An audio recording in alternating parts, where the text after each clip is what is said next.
this afternoon, and my name is Mike Taylor, I'm the Sheriff of Pittsylvania County. And this afternoon, a little before 5, we had 3 officers go to the residence of 611 Blue Jay Lane, Pittsville. And they were there on a warrant service and to serve a protective order. When the deputies and investigators approached the door, just soon after that, they were met with gunfire. The officers reported it, that they were under fire, that 2 had been struck. I'm happy to report that they were not struck by the bullets, but by shrapnel, it appears. One of the officers was transported to the emergency room just out of an abundance of caution. She's well, she's been released, and we have a gentleman by the name of James, and I'll spell his middle name and his last name, Andrew, spelling A-N-D-R-U. Last name Leonard, L-E-H-N-E-R-D. Mr. Leonard was taken into custody. He's been transported to our jail awaiting charges. Our Commonwealth is here with us, who will explain those charges and the process to follow. Can I ask you? Good evening, everybody. I'm Brian Haskins. I'm the Commonwealth Attorney of Pittsylvania County, and myself and members of my office have been assisting with this investigation. Mr. Leonard is in custody right now after surrendering. He's been taken to Chatham, where he's going to be charged. I'm not going to release a whole lot of information right now, and you deserve to know why. And the reason is Commonwealth attorneys are ministers of justice. And I want everybody to understand that Mr. Leonard is going to be facing some serious charges. We're still contemplating what all those charges will be. But he is presumed innocent, and will remain presumed innocent unless a judge or a jury finds him guilty of whatever we charge him with. So I know you have a lot of questions. We have a whole lot of answers, but we're not going to give them to you right now. And I would encourage all of you, if you have any interest in this case, to come to court and watch the process play out. It's unfair to a defendant for me to talk about facts in his case when he has no ability to defend himself in the media. So just remember that he is presumed innocent, and charges are coming, and he will likely be arraigned on charges in our General District Court tomorrow morning. Would be the earliest he would appear in front of a judge to be told what charges he's facing and have an opportunity to have a lawyer defend him. And that's really all I want to say tonight, guys. But thank y'all for being here, and thank you for your interest. And prayers, please, for all the members of law enforcement involved in this case, and especially the ones who have been injured. Thank you. All right, I'm Sergeant Rick Garlet. Sheriff Taylor has asked us to conduct the investigation into this incident this evening. Of course, that process is just now getting underway. We're waiting on a search warrant to enter the residence and collect evidence and find out exactly what this gentleman was up to and what was going on at that particular time. So we don't have a whole lot of information to give you at this point because that process is just beginning right now. Our agents will be here probably most of the evening gathering all the evidence they can from the scene.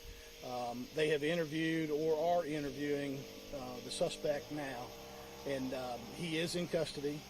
And like the sheriff and the Commonwealth attorney said, we're very happy that there were no further injuries tonight. This could have ended much worse than it did. I'm glad he gave himself up and came on out. So with that, we're going to open up for a few questions. Now, we're not going to talk about the investigation at this particular point other than, what we've talked about so far. But we'd like to entertain some of the questions if you guys have any. Sergeant, I'm not sure if this question is for you. I think this question might be for you, Sheriff. But the original warrants that they were serving, are you able to tell us what those were for? Yes, one was for brandishing a firearm, and the second was trespassing. In addition to that, there was a protective order that had been issued, and that's one of the reasons we were there, to attempt to serve the protective order as well. Can you tell me if your deputies followed what your normal policy would be, knowing that a potential suspect, a person might be armed, given the charge of brandishing a firearm, and that there was a protective order? I don't know if I heard all of that or not. Yeah, I understand. The way that the warrant serving was conducted, Sure. with somebody that may have had a firearm given the charge of brandishing a firearm, and then also a protective order. The way that this was conducted and the way they approached the door, is this the way that it's supposed to happen? Yes, well, we're not supposed to be shot, but yes, they did follow the process, and you have to be careful at all times, of course. And these are seasoned officers, and they were using their precautions just like we do countless times during the week. That's why it's so important that officers always have their safety. They watch out after each other. And while I'm answering, let me tell you this. We had a response from agencies all across this state. And it really helps us with resources. Virginia State Police, they were right on scene. We had federal agencies here that were represented. We were getting calls for support. So for a local agency, that is paramount when these things happen, and we really appreciate that. But I hope I answered your question on the policy. You did. Why is VSP investigating this? Well, anytime that, I'm not going to get into all of the facts of the case, of course, because we're still learning these things. We're still, the guys are still on the ground down there right now trying to piece this together. But anytime we have something that may be an officer-involved shooting or an officer that has been shot, we will call on our partners just out of transparency, because people may think we have a vested interest in that because our officers were involved.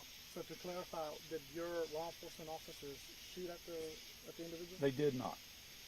They did not. Sheriff, there were several neighbors I spoke with who said there was an incident at this same area last weekend with the same individual. Are you allowed to confirm any of that? I cannot. Are you able to tell us if the suspect, Mr. Leonard, is ex-military? I don't know his background as of yet. We have people that's working on that right now to get behind his history, if he has a history, if he's from this area originally. So we have people that's working on that as we speak. Are you So able you to? don't recall any history with them personally? I won't get into it. I can't get into his history right now. For clarification, was there a standoff with the gentleman? Yes. Oh, yeah. How long can you estimate? Hours. Are you able to tell us what guns he was firing or gun he was firing? No, sir, I can't. Was there anyone else in the house with him? No, I think he was alone. Yes. How many officers were involved in this, and what are the conditions of those officers, to the best of your knowledge? Yes, good question. There was 3 officers that were injured. All 3 are well. Of course, they're shaken up. And they're going through the process now of trying to heal. Their wounds were some superficial, and but they're okay physically. Do you know anything about, I know you said you don't know specifically which weapon, but do you know about handgun, long gun? I won't get into what kind of guns it was found.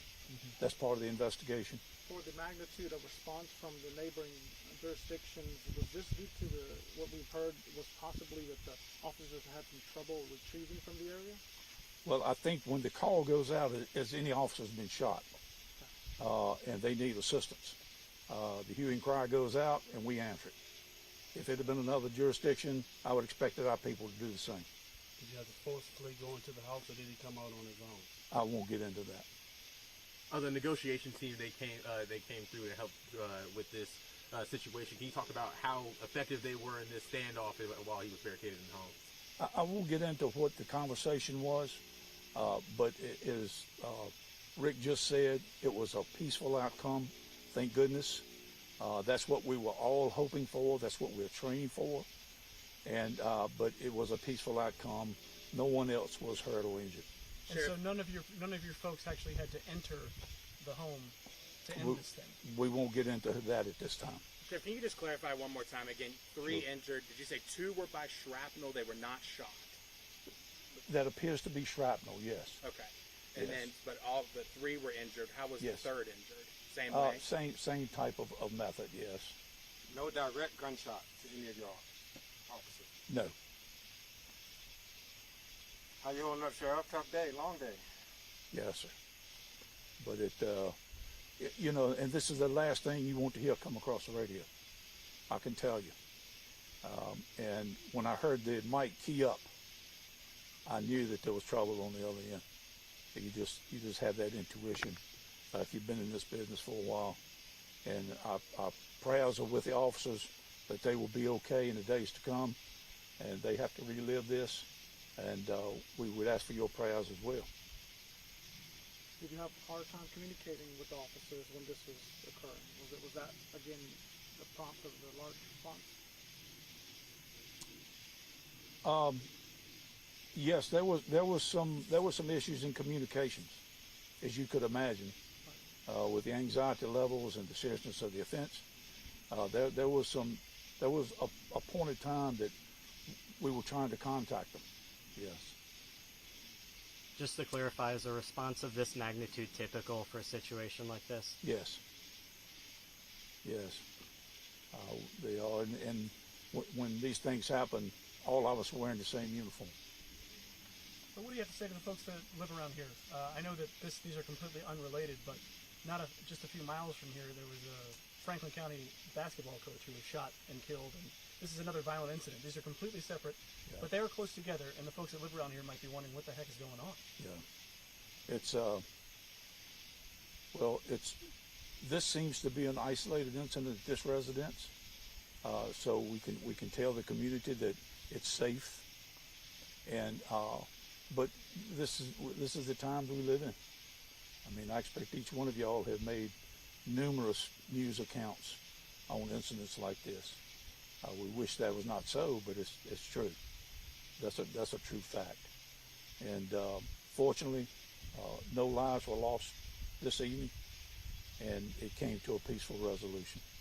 Sheriff, in some of these situations, the negotiators will reach out to family members of a suspect.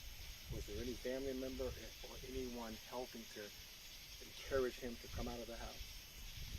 We won't get into the conversations, but efforts were being made. Can you say if there's a system in place to notify neighbors of something like this happening, so they We stay do. in their It's homes? yeah, we do. It's a reverse call to our neighbors. But this is a pretty rapidly evolving incident, and so it had a good resolve this evening. Thank goodness. Thank the Lord. I'm sorry. Assuming that the helicopter was on standby just in case? Yes. Yes. And rescue personnel were here just in the case. And those are volunteers. Yes. And again, you were pleased and thankful for the support of so many partnering agencies. That's important. Absolutely, it is. And the support that we find throughout these law enforcement partners that we have, I can't say enough good things about these guys. Does this have any relation to the inmate that escaped from Danville prison the other day? No, sir. No, sir, none. Is that it? All right. I think that's it. Listen, thank you, gentlemen, Thank you, sir. and thank y'all for being patient with us. And Thank you. And guys, and gals, yeah. So, in the AM, it's not AM yet, but I'll get to the office. I'll sift through what we have and see if there's any more we can release at that point. So we'll kind of do a synopsis in the morning from us. Most of the communication will come from us at this point until this is completed. Once the investigation is completed, we'll turn everything over to the Commonwealth, and he'll do his business from that point on.